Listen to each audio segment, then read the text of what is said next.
अब इसमें एक था मामला, और वो हिडन जो एग्रीमेंट था उसके अकॉर्डिंगली नवाज शरीफ साहब को वापस आना था, उनकी सजाएं खत्म होनी थी, उनकी डिस्क्वालिफिकेशन खत्म होनी थी, और इमरान खान साहब को डिस्क्वालीफाई करवाना था। लेकिन वो सारे का सारा पूरा नहीं हो सका, और मामला अब पहुंच गए हैं यहाँ तक कि अब अक्टूबर भी सर पे आ गया। अक्टूबर भी कुछ बहुत ज्यादा दूर नहीं है। अब मुज़ाकरात शुरू हो गए हैं और 14 मई को एक सुप्रीम कोर्ट का ऑर्डर आ गया है। अब शहबाज शरीफ साहब को ये असल में बात जो है वो ये कह रहे हैं कि शहबाज शरीफ साहब को कुर्बानी का बकरा बना दिया जाए। उनको कहा जा रहा है कि आप वजीर आजम बन चुके हैं, सब कुछ हो गया है, अब आप कुर्बानी दे दें, आपने फंड रिलीज नहीं करने, 14 मई को इलेक्शन नहीं करवाने, और आप रजिस्ट करें, आपकी कुर्बानी हम दे देते हैं, और उसके बाद फिर अगला वजीर आजम आएगा, वो कोई 2 महीने निकाल लेगा। तो ये सिलसिला इसी तरह चलता रहेगा, और सितंबर में प्रेसिडेंट ऑफ पाकिस्तान जो हैं वो उनका ओहदा ख़त्म हो जाएगा, उनकी मुद्दत ख़त्म हो जाएगी। फिर फर्दर 16 सितंबर को चीफ जस्टिस उमर अता बंदयाल साहब का ओहदा, वो भी टेन्योर पूरा हो जाएगा। तो इस तरीके से ये खींचतान के पहुंचना चाह रहे हैं अपने अल्टीमेट गोल की तरफ, और उसमें ये फिर नवाज शरीफ साहब की वापसी सिर्फ एक ही सूरत में मुमकिन है कि पार्डन उनका हो जाए।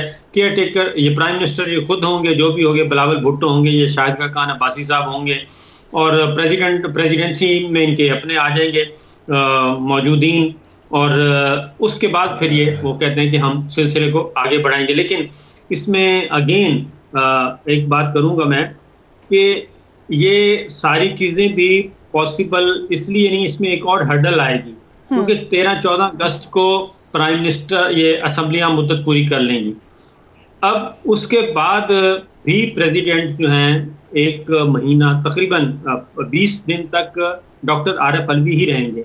अब केयर टेकर प्राइम मिनिस्टर कौन सा आएगा जो नवाज शरीफ साहब की इसकी सजाएं ख़त्म करने से मुतालिक, इसकी डिस्क्वालिफिकेशन ख़त्म करने से मुतालिक एडवाइस भेजेंगे प्रेसिडेंट को। ये इसमें बहुत सारी उलझने हैं, इसीलिए ये बार बार ये जो आज की जो मरीम साहबा की तकरीर और उनके जो लाइक माइंडेड लाहौरी ग्रुप हैं वो किसको कह रहे थे, ये सब के सारा जो पारा चढ़ा है, टेम्परेचर थोड़ा सा बढ़ गया है, शिद्दत और हिद्दत और मुज़ाकरात ख़त्म हम नहीं करते, ख्वाजा आसिफ साहब आ गए, आज़म नज़ीर, तारड़ साहब वो खामोश हैं, मरीम साहबा, जवेद लतीफ़ साहब, ये सब के सब असल है। आर्मी चीफ ने एक तकरीर की है, एक तो DDISPR की प्रेस कॉन्फ्रेंस हुई, उसमें उनसे सवाल किया गया, और उसमें सवाल किया गया कि इमरान खान साहब सिक्योरिटी रिस्क हैं, वो फितना है, फसाद हैं। उन्होंने वो सवाल का जवाब नहीं दिया और उस सवाल को ऑन नहीं किया, यानी कि उनका ख्याल था कि शायद जवाब दे दिया जाता जैसे साबिक DGISPR ने कहा था।